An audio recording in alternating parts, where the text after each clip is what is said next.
Shalom Bapak Ibu Saudara terkasih dalam Tuhan Yesus. Damai sejahtera dan sukacita Tuhan senantiasa terus melimpahi kehidupan kita tiap-tiap hari.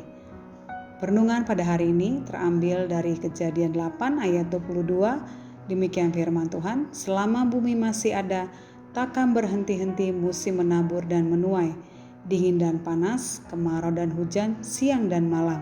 Dengan tema hari ini, musim menabur dan musim menuai. Bila kita membaca firman Tuhan dari Kejadian 8 ayat 22, demikian juga dengan kisah kehidupan setiap kita.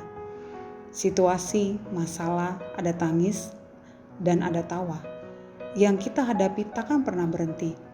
Demikian kitab Pengkhotbah katakan, semua ada waktunya dan pasti akan berbuah apapun itu. Hukum Tuhan di bumi adalah apa yang ditabur itulah yang dituai. Panggilan setiap orang percaya menabur. Tuhan yang memberikan pertumbuhan dan setiap kita pasti menuai.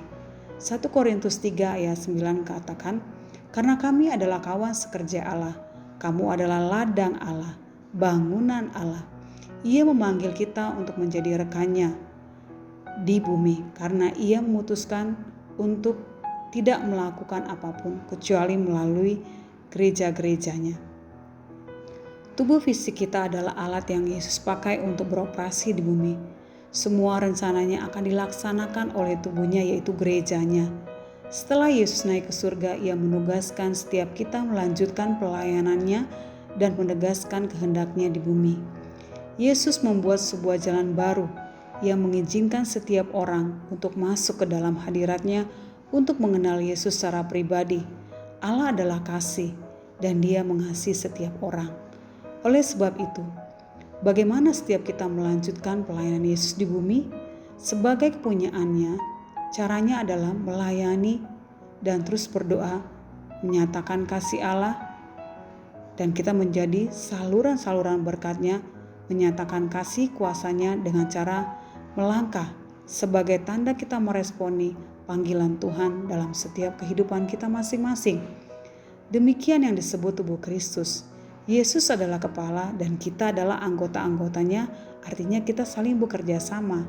1 Korintus 12 ayat 21 berkata, jadi mata tidak dapat berkata kepada tangan, aku tidak membutuhkan engkau, dan kepala tidak dapat berkata kepada kaki, aku tidak membutuhkan engkau. Yesus melayani 2000 tahun yang lalu, kuasanya tetap sama, bahkan yang dahulu yang belum Dia lakukan, kita akan melanjutkan dan melakukannya. Kita adalah rekan, teman, utusan, saksi, dan komunikator. Kita membawa pesan kasih, kuasa, kemuliaan, dan otoritasnya. Yesus rindu melalui setiap kita dapat menjangkau jiwa-jiwa yang merindukan keselamatan dari Yesus. Filipi 2 ayat 13 berkata, karena Allah lah yang mengerjakan di dalam kamu, baik kemauan maupun pekerjaan menurut kerelaannya. Yesus rindu setiap kita menjadi perpanjangan tangannya untuk menyatakan pribadinya. Betapa Yesus rindu setiap manusia mengalami kasih dan kuasanya. Ini adalah hak istimewa Ia perdayakan kita dengan kebenarannya agar kita membagikan kepada dunia. Lalu apa langkah kita?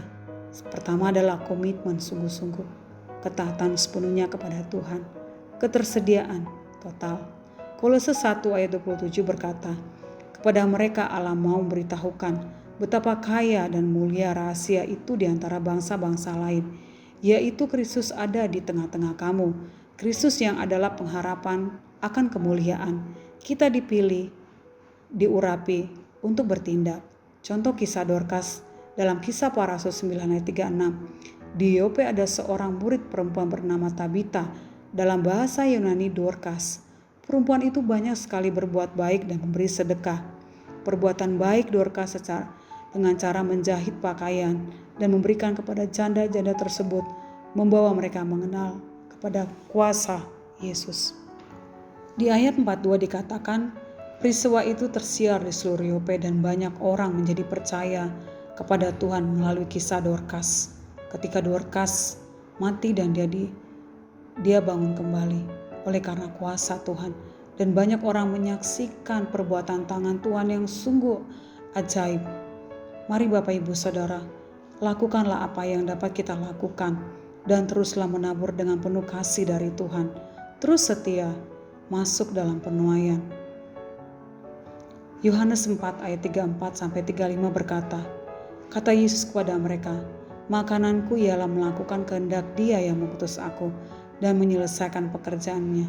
Bukankah kamu mengatakan 4 bulan lagi tibalah musim menuai? Tetapi aku berkata kepadamu, lihatlah, sekelilingmu dan pandanglah ladang-ladang yang sudah menguning dan matang untuk dituai.